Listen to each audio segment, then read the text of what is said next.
वो तो मैं बोल रहा हूं। जाया सुता दिश सदा ममतान विमुंच।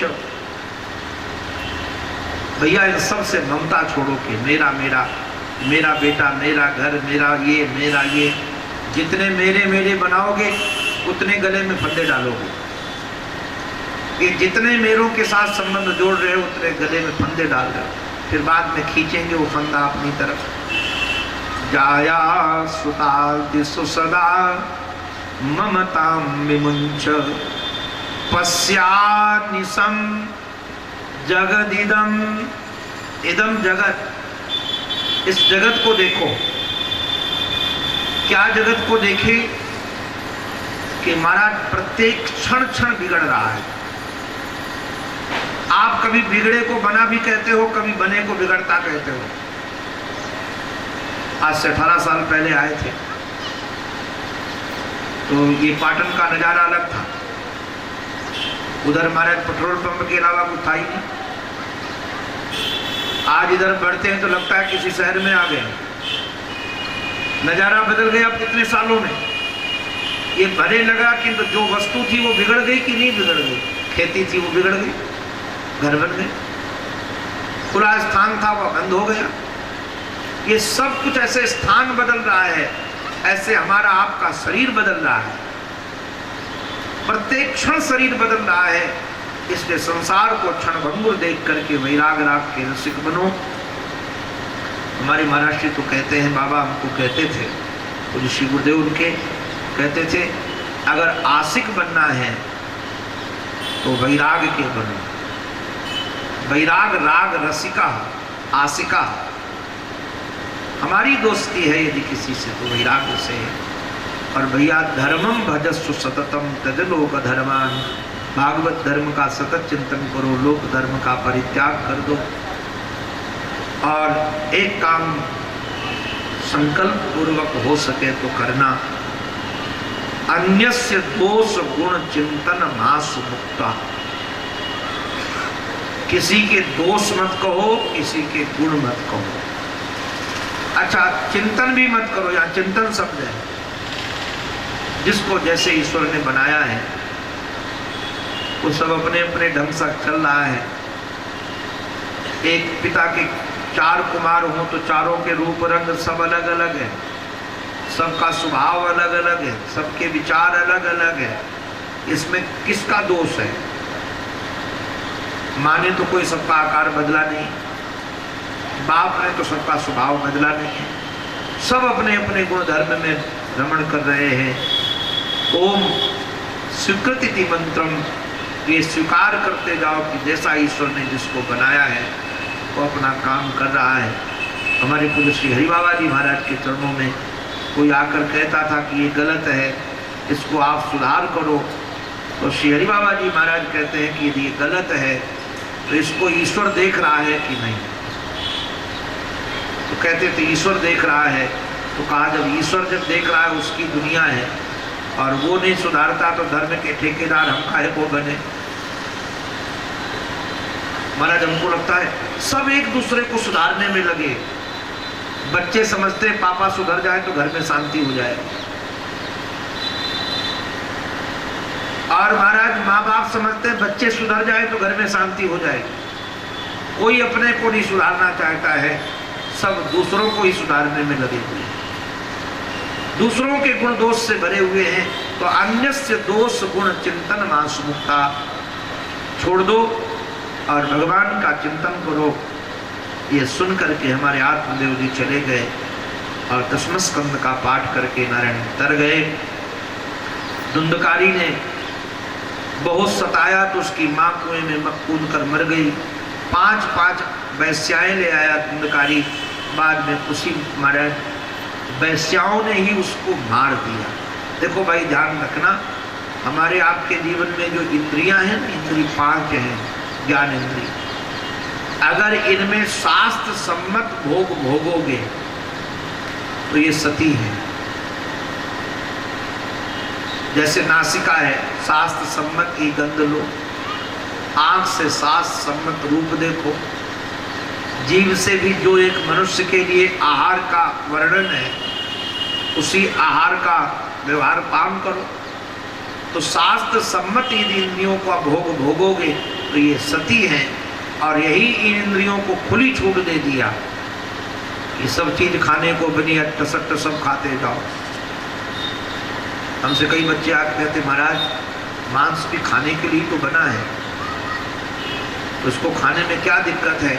मैं धीरे से कहता हूँ अरे सुन, वो मल भी तो खाने के लिए बना है, कभी वो भी चखना, खा के देखना। तो कहता महाराज मल खाने को नहीं। हमने कहा सुअर तो खाता है, मल तो सुअर तो खाता है, किंतु सुअर का आहार तू नहीं करता है। ऐसे जिसका आहार है मांस, ध्यान रखना जितने मांसाहारी जंतु हैं सब जीभ से पानी पीते हैं, जितने मांसाहारी, क्योंकि सबका अलग अलग। और बताएं मनुष्य को तो मांस कभी खाना ही नहीं चाहिए। क्यों नहीं खाना चाहिए? आयुर्वेद के आधार पर भी मनुष्य की आंतें बहुत लंबी हैं, जैसे शेर की आंतें बहुत छोटी होती है, कुत्ते की आंत छोटी होती है, तो जो आंतों में होता है जल्दी से पच करके निकल जाता है। और मनुष्य की आंतें बहुत लंबी हैं, उसको आहार को बहुत लंबी यात्रा करनी पड़ती है, आंतों में घूमना पड़ता है पूरा। और मांस जो कठोर जो महाराज होता है वो वहां पर सड़ेगा तो कैंसर बनेगा, विकार उत्पन्न करेगा, साफ होगा ही नहीं। तो संरचना सबकी अलग अलग ढंग से संरचना की गई है। तो शास्त्र सम्मत जो आहार व्यवहार करता है उसकी इंद्रियां सती है, और जिसको शास्त्र सम्मत व्यवहार नहीं करता है उसी की इंद्रियां वैश्या है। ये पांचों इंद्रियों को वैश्या बना देना। जो मन में आया सो संगीत सुना, जो मन में आया सो देखा, जो मन में आया सो खा लिया। वैश्या है और क्या करती है? मनमानी काम करती है, जहाँ जिसके साथ जब मन में आया रमण कर लिया। उनमें कोई अनुशासन नहीं है, किसके साथ रमण करना है, किसके साथ रमण नहीं करना। ब्रेक नहीं है उनके जीवन में, इसलिए वो वैश्या हैं। जिनके जीवन में ब्रेक न हो इंद्रियों में, वो वैश्या स्वभाव वाला व्यक्ति है। और जो संयमी हो वह सती स्वभाव वाला है। और ये निश्चित रूप से हमारी इंद्रियां वैश्या बनेगी तो एक दिन हमको मार डालेगी, पक्का मार डालेगी। हमारी इंद्रियां ही हमको मार डालेगी। हम देखें जो जो लोग महाराज होते हैं धन के, वो कैसे मरते हैं, उनकी कई गतियां मुझे पता है। और मर जाने के बाद भी दुर्गति है। महाराज इसको मार डाला, ये प्रेत बन गया, घर में बनकर रहता था।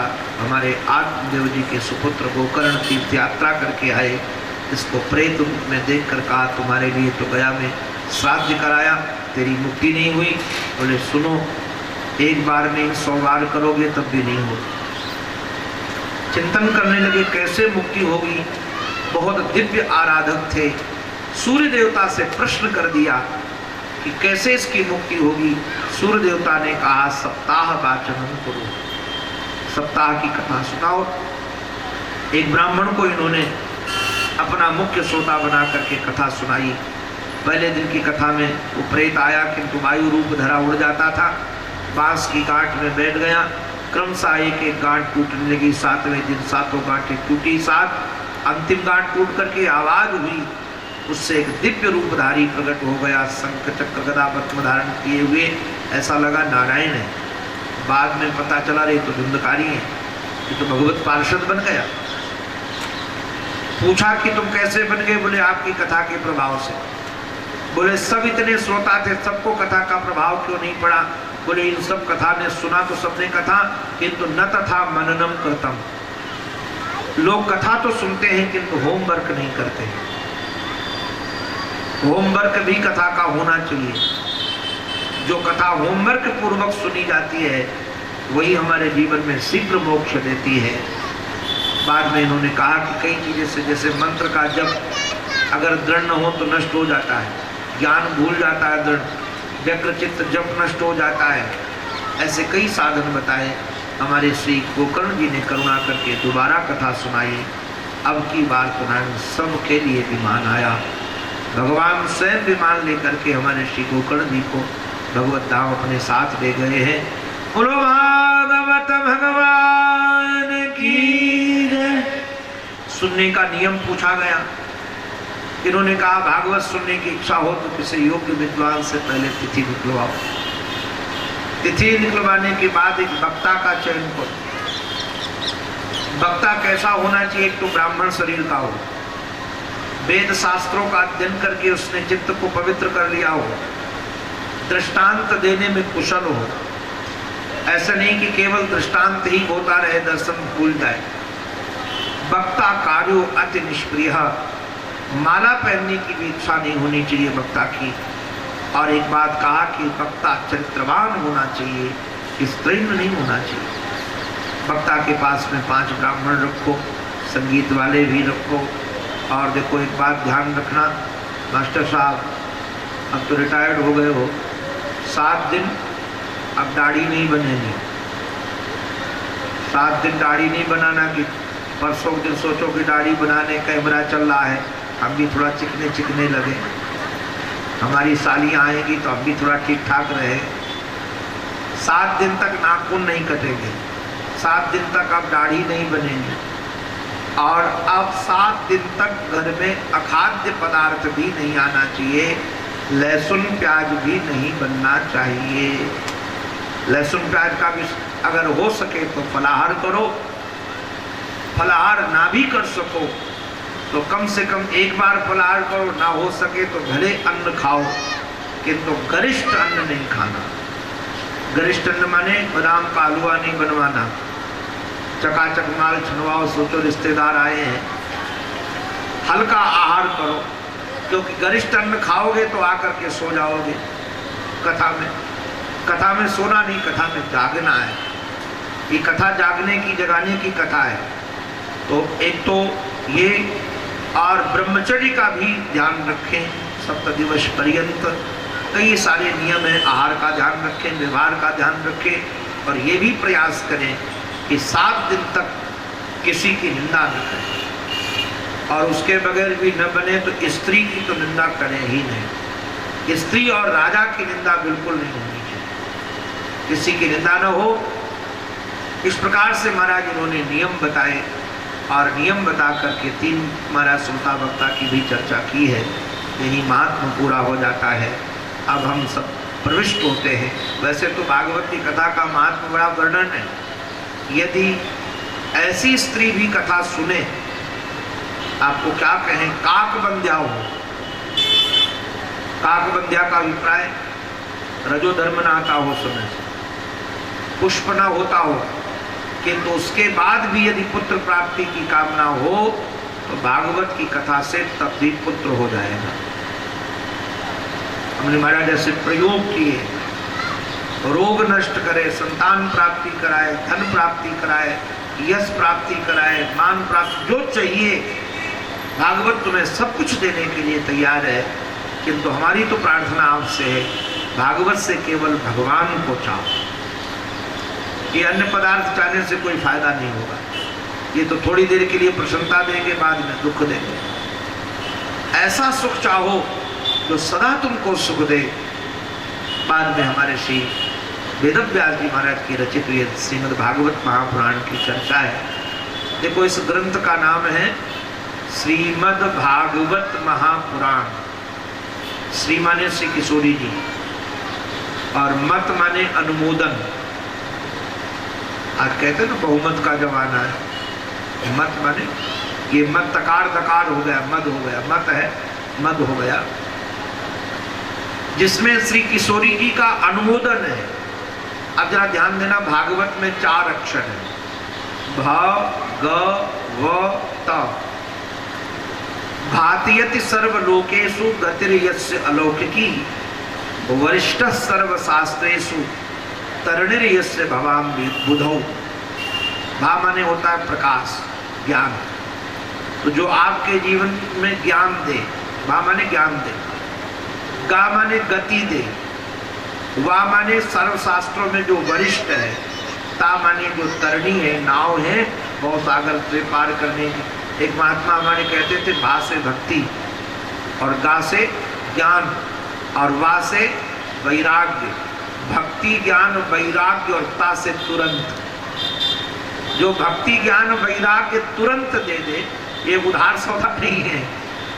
कि 7 दिन कथा सुनो, उसके बाद मर जाने के बाद भक्ति ज्ञान वैराग्य मिलेगी। अच्छा, ये महापुराण है। वैसे तो पुराण में के 5 लक्षण हैं और महापुराण के 10 लक्षण हैं। इसमें 10 लक्षण है, सर्ग विसर्ग मनवंतर ईशान आदि कथा, इसलिए महापुराण है। पुराण का अर्थ होता है पुरा अपि नवम, पुराना होने के बाद भी नया बना रहे। जो कभी पुराना ना पड़े उसका नाम पुराण। इस भागवत को महाराज चाहे कितनी बार सुनो, मैं लोगों को कहता हूँ, सब जगह का अनुभव है।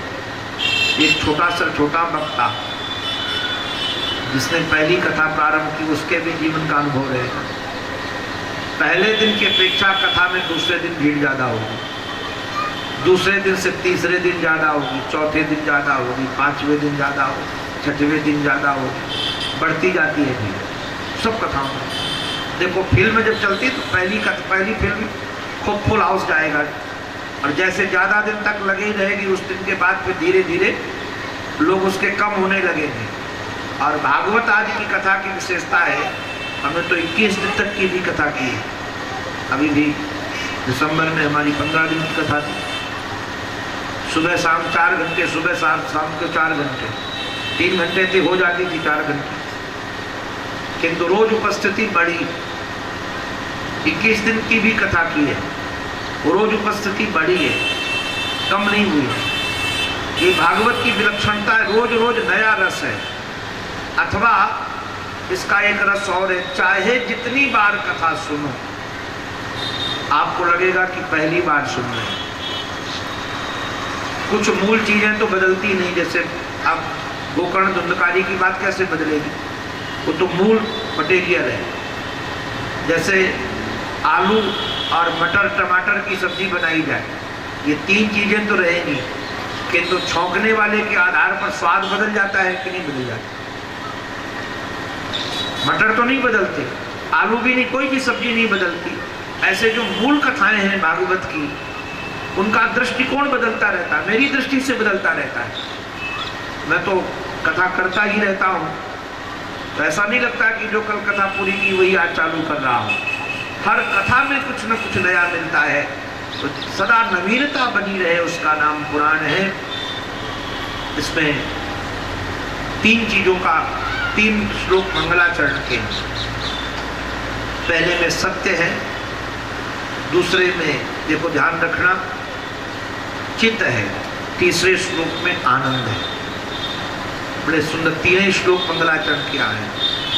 जन्माद्यस्यतो न्वयादितरतश्चार्थे सुविज्ञस्वराट् तेने ब्रह्म हृदयादि कवये मुह्यन्ति यत्सूरयः तेजो वारि मृदां यथा विनिमयो यत्र सर्गो मृषा धाम्ना स्वेन सदा निरस्तु कुहकम सत्यम परम धीमहि। हम उस परम सत्य का ध्यान करते हैं। परम सत्य का ध्यान कौन है? परम सत्य जिसमें ये सृष्टि बनती है, जिसमें ये सृष्टि रहती है और जिसमें सृष्टि लीन हो जाती है। मूल मटेरियल है परम सत्य, कुल चीज उसी में सृष्टि का बनना, उसी में रहना, उसी में बिगड़ जाना। और वहाँ जिसने आदि कवि श्री ब्रह्मा जी महाराज को ज्ञान दिया, जो स्वयमेव प्रकाशते सुराट है, ऐसा वेद का ज्ञान दिया जिस ज्ञान में बड़े बड़े सूरी, बड़े बड़े विद्वान मोहित होते रहते हैं। जैसे जल में थल का भ्रम हो जाता है। कभी आपने देखा होगा, आजकल तो शायद भर में पाटन से जबलपुर वाले रोड में भी भ्रम होगा कि दूर देखो तो ऐसा लगता है गर्मी में पानी भरा है, रोड में पानी है। कभी हुआ है? पहले तो नहीं हो सकता था। जब मैं पहली बार आया था तो महाराज हे भगवान, हम सोचते थे रोड में महाराज गड्ढे में नहीं बचाना पड़ता था, गड्ढों में रोड खोजना पड़ता था। मैं तो हंस करके कहता था ये रास्ते में गांव में उड़ना, मैं कहता था वहाँ हमारा रोड ही उड़ गया है, वहाँ रोड उड़ गया इसलिए उसका नाम उड़ना है। तो जहाँ अच्छे रोड बने होते हैं वहाँ ये भ्रम हो जाता है तो रोड किंतु पानी लगता है। ऐसे जहाँ सुख नहीं है वहाँ सुख लगता है, जहाँ दुख है वहाँ सुख लगता है। तो ये संसार जो महाराज ऐसे ज्ञान वेद में भी बड़े बड़े महात्मा लोग मोहित होते ही रहते। मुयन्ति सूरया तेजो वारी मृदाम यथा विनिमयो यत्र सर्वो मृषा। ये तीनों चीजें झूठी है। ये त्रिसर्ग माने जन्म, पालन और संहार, ये तीनों झूठे हैं। न सृष्टि बनी है, न सृष्टि है, न सृष्टि रहेगी, तीनों नहीं है। अच्छा, स्वप्न की सत्ता है, जैसे स्वप्न की सत्ता नहीं वैसे जगत की सत्ता है। ये सत्य में तीनों कल्पित हैं, है मृषा किंतु अमृषा यो भाति। इसलिए इस कुहक को, कपट को हटाने के लिए हम उस परम सत्य का ध्यान करें, परम सत्य का चिंतन करें, परम सत्य का विचार करें। बाद में कहते हैं धर्म प्रोजित कई तवोत्र परमो निर्मत्सराणाम सताम। श्रीमद् भागवत महापुराण में कई तो रहित धर्म का वर्णन है, इसमें कुछ छुपाव नहीं है। और महामुनि श्री वेदव्यास जी महाराज के द्वारा ये ज्ञान रचित है। इसकी एक विशेषता है। क्या विशेषता है? सद्यो हृदय अवरुध्यतेत्र कृतभि शुश्रूषवित तत्क्षणात्। उनको लगता है 1 साल तो हो गया होगा। क्यों मास्टर साहब? कथा निश्चित हुए कितने दिन? 1 साल।